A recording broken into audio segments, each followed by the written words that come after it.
بسم الله والصلاة والسلام على رسول الله وعلى آله الطاهرين أما بعد اللهم اشرح لي صدري ويسر لي أمري واحلل عقدة من لساني يفقهوا قولي. Donc concernant le shir que vous voyez qui est un shir soufi, j'avais mis quelques vidéos de lui sur ma chaîne concernant les djinns et les ovnis. Là cette fois c'est une vidéo où on lui pose la question sur le Mahdi, d'accord, comment sera l'époque où viendra le Mahdi, d'accord, dans laquelle apparaîtra le Mahdi, l'imam Mahdi alayhi salam ou radiyallahu anhu.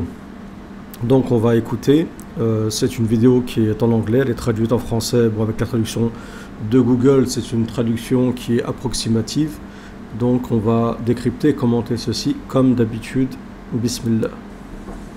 What will the time of Sayyidina Muhammad al-Mahdi alayhi salam be like? Should be very beautiful. That comes a golden age. Donc il dit quelle sera l'époque où viendra le Mahdi et Isa alayhi salam. Donc il dit ça doit être l'âge d'or, ça doit être une époque, une belle époque, d'accord, une époque magnifique.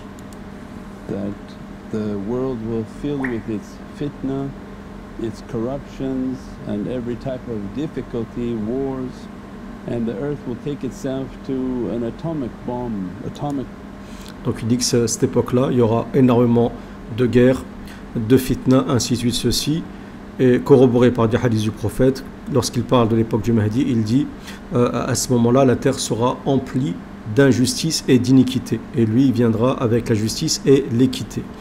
Et il parle aussi de bombes atomiques, d'accord. Certains disent que vers la fin des temps, d'accord, bon, il n'y a pas de hadith en tout cas authentique sur ça, mais vers la fin des temps, il y aura donc une guerre nucléaire et trois tiers de l'humanité donc disparaîtront et il restera un seul tiers, d'accord. Donc ça c'est un avis, il y a certains qui sont de cet avis-là. On retrouve cet avis-là chez ceux qui se servent de Kitab al-Fitan d'An-Nu'aym ou ceux qui sont aussi d'obédience chiite. Après chez les juifs et les chrétiens, je ne sais pas concernant la guerre nucléaire, mais Isa alayhi salam dans les évangiles en tout cas, il est cité qu'on parle de bruit de guerre, d'accord, de bruit de guerre. Et aussi, il y a, le prophète décrit aussi la bataille d'Al-Malhama, et il dit que c'est une bataille qui est tellement rude, tellement, il y a tellement de violence, qu'elle est tellement puissante que les oiseaux qui passent dans le ciel tombent, d'accord, lors de la Malhama. Donc c'est-à-dire qu'il y a sûrement des armes qui vont être utilisées, qui vont faire en sorte que, il suffit juste qu'il y ait un oiseau qui passe pour qu'il soit automatiquement soit tué, soit comment dire, visé par peut-être une arme à laser, une arme à ondes, ainsi de suite. En fait, toutes les armes qu'il y a maintenant aujourd'hui. Donc concernant ceci, est-ce qu'il y a une guerre atomique ou pas, Allahu a'lam, d'accord, mais c'est possible aussi d'utiliser des armes atomiques partielles, d'accord, qui en fait n'explosent que dans un certain périmètre. Elles ne vont pas détruire la terre entière, mais c'est possible que ça détruit certaines villes, par exemple, comme ça s'est déjà passé dans le passé, avec Nagasaki, ainsi de suite. Mais il y aura des répercussions, malheureusement, dans l'atmosphère.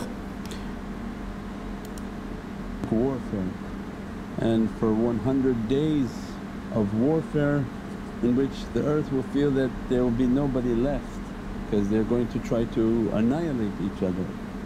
And Sayyidina Mahdi salam comes. Donc il dit pendant 100 ans, c'est comme s'il restait personne sur la terre. Pourquoi? Parce qu'ils veulent en fait détruire tous ceux qui sont sur la terre. Et c'est à ce moment-là, donc après que la terre soit emplie d'injustice, d'iniquité et qu'il y ait cette guerre nucléaire, qu'apparaîtra donc l'imam Mahdi, bien sûr d'après lui. To protect humanity those whom Allah has granted them to be clean and pure and have muhabbat and ishq and the goodness of their heart, Allah will make them to be mahfuz and guarded. Donc il dit que l'imam Mahdi va venir, lui et son armée, et sont des gens, donc il va venir pour emplir la terre d'équité et de justice, d'accord, et il sera avec son armée. Et son armée est composée de personnes qui ont le cœur pur et qui sont protégées aussi par Allah Azza wa Jal. And by means of guarding them for the arrival of Sayyidina Mahdi salam, whom comes onto this earth at that immense time of need.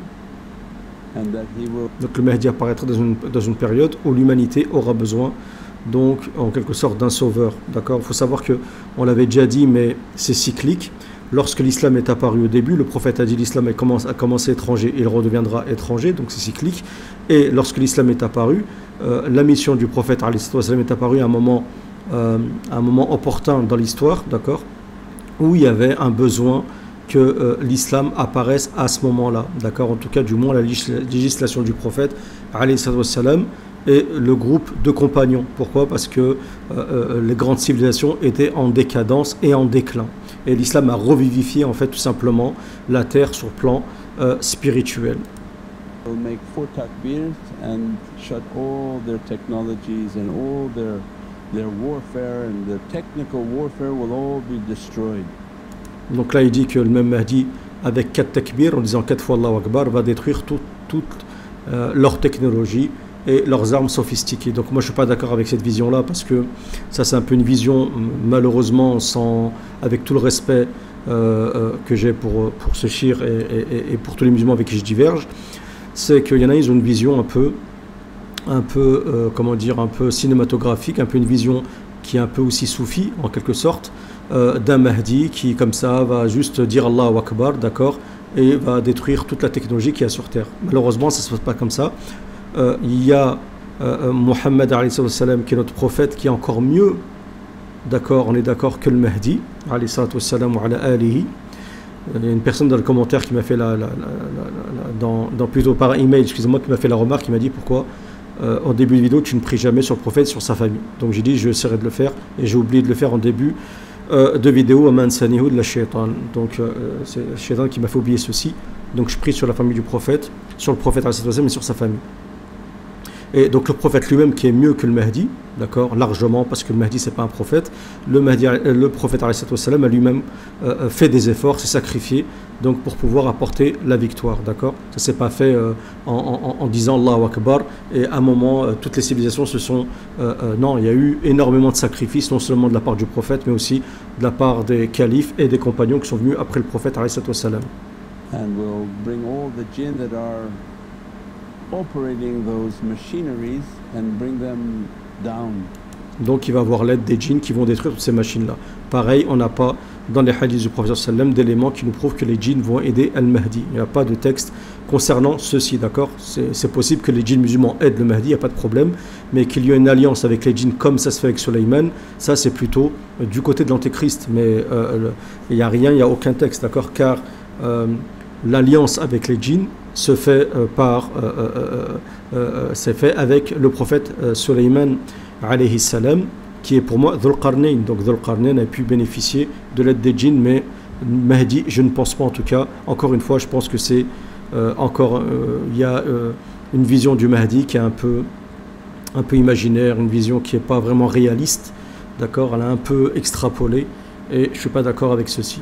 Je pense que c'est vraiment un effort surhumain, un effort humain sert surhumain, avec une aide, bien sûr, une aide angélique, je ne suis pas contre.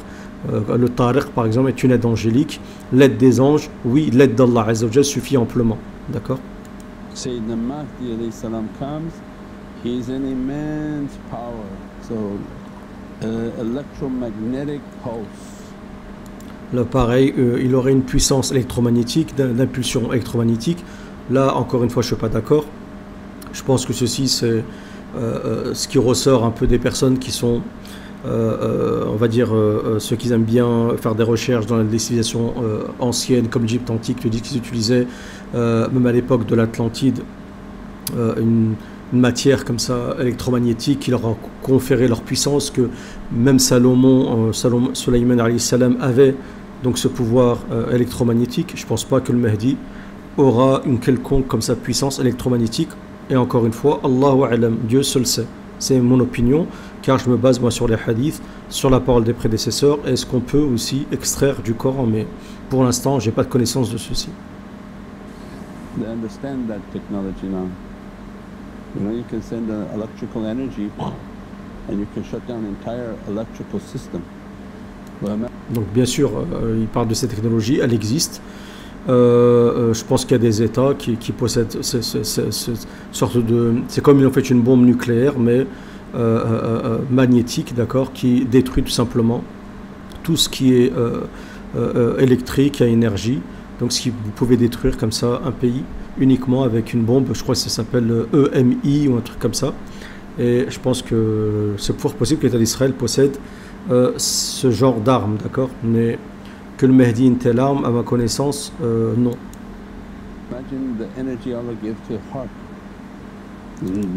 Excusez-moi, je voulais préciser que lorsqu'on voit les hadiths du prophète, on a l'image d'un homme, comme si dans les hadiths du prophète, qui arrive sans udda, sans adat, sans udda, sans préparation, sans armée, sans rien du tout, pour chasser de Médine vers la Mecque. On le force à faire l'acte d'allégeance. Voilà, on n'a pas cette image de quelqu'un hyper puissant comme ça avec une arme électromagnétique. En tout cas, ça ne ressort pas de la hadith du prophète. Not comparable to a Tesla factory. If Allah give the heart of a servant and was like a light bulb, take an energy and everything will shut down at that time, and then become a different type of battle through the spiritual realm, and then from that become the killing of Dajjal and the Antichrist, and then from that point on becomes like a paradise on earth.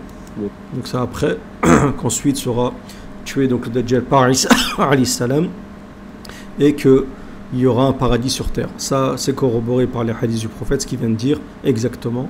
Lorsque Isa sera là, étant donné qu'il va rétablir la spiritualité sur terre, c'est aussi rétablir la cohérence cosmique et aussi comment dire, l'équilibre de la terre, tout simplement, l'équilibre qu'Allah Azza wa Jal a mis sur terre. Et automatiquement, eh ben, la terre elle retrouve en quelque sorte sa nature, son caractère originel, et tout repousse à nouveau comme ça se faisait à l'époque d'Adam. C'est pour ça que je vous dis encore une fois que tout est cyclique. Pour ça peut-être que le prophète dans un hadith dit wa'udtum min haythu bada'tum, vous reviendrez là où vous avez commencé. Peut-être que le prophète s'adresse tout simplement, parle de l'islam et parle du début de Adam jusqu'à Isa alayhi salam. Et ceci nous fait penser encore une fois, j'en ai parlé dans la fois dans une vidéo sur ma chaîne, la sourate At-Tini wa Zaytoun, par le figuier et l'olivier. Presence of Sayyidina Isa, Jesus Christ, peace and blessings be upon him. Will kill the Dajjal and bring peace upon this earth, and will be 40 years of paradise on this earth, and 40 years of a time that we can't understand its length, inshallah. Donc effectivement, il va instaurer la paix sur terre. C'est pour ça qu'il va abolir d'ailleurs la jizya, parce qu'il aura de toute façon apposé l'argumentaire aux juifs et aux chrétiens. Et une grande partie d'entre eux, des juifs et des chrétiens, donc suivront à cette époque Isa alayhi salam. Et de surcroît, je peux rajouter, et j'en suis convaincu, aussi les Sabéens. So it should be an amazing time, but most important is to live a life with that intention. I don't know if I'm going to get there or not, Ya Rabbi, but I'm asking with the intention that I want to be there, I want to be with Sayyidina Mahdi salam, I want to be with Sayyidina Isa alayhi salam, Jesus Christ, peace and... Donc c'est important aussi d'avoir la niya, de se dire, je ne sais pas si cette époque va arriver, mais je voudrais être justement avec le Mahdi et Isa alayhi salam, et vivre cette époque. And to be of service to them, grant my life to be with them, and my life in the service of them. And if I should die before that happens, Allah Azza wa Jal will bring your soul to be with them. Because that's the... Donc il dit que mettre la niya d'être avec eux, ainsi de suite, et que si vous mourrez avant, ça j'ai pas bien compris, j'ai pas compris. If I should die before that happens, Allah Azza wa Jal will bring your soul to be with them. Donc Allah Azza wa Jalla va prendre ton âme et va les ramener avec eux. That's the time in which the souls become visible. Et c'est à cette époque où les âmes seront visibles. Voilà, là c'est un peu ésotérique et mystique, et on retrouve ces mêmes paroles d'ailleurs chez les chiites et chez les juifs dans l'eschatologie, dans le sens où lorsque leur Mashiach va apparaître, il faudra revivre les âmes pour assister donc à cet événement-là. C'est pas ma vision des choses, encore une fois. Moi je pense que ma vision du Mahdi ou de Isa alayhi salam, c'est une vision certes avec une aide divine, d'accord, avec on va dire un côté d'ordre divin, mais ça reste humain, d'accord. Certes, ça peut être surhumain, avec des efforts qui sortent de la norme, avec un sacrifice qui sort de la norme, ainsi de suite, mais ça reste humain. C'est un conflit humain, d'accord. On n'est pas, c'est pas Star Wars, ce que vous voulez. Après, peut-être qu'il y a un combat dans l'invisible entre le monde démoniaque et le monde angélique, mais concernant l'humain, ça reste un effort. Ça reste humain, justement. Wallah alam, c'est ma vision des choses. Si vous êtes d'accord avec moi, dites-le moi. Vous n'êtes pas d'accord, dites-le moi dans les commentaires. Et je compte sur vous pour un j'aime, un partage, et vous abonner à la chaîne. Et vous abonnez aussi à mon autre chaîne qui est Commentator. Quand vous tapez Commentator, comme commenter, A-T-O-R, O-R à la fin sur la barre de recherche de YouTube, c'est la première chaîne qui apparaît. Il y a plus de 10 000 abonnés, et je vous remercie pour ceux qui sont abonnés à ma chaîne. Subhanakallahumma wa bihamdik, ashhadu an la ilaha illa anta astaghfiruka wa atubu ilayk.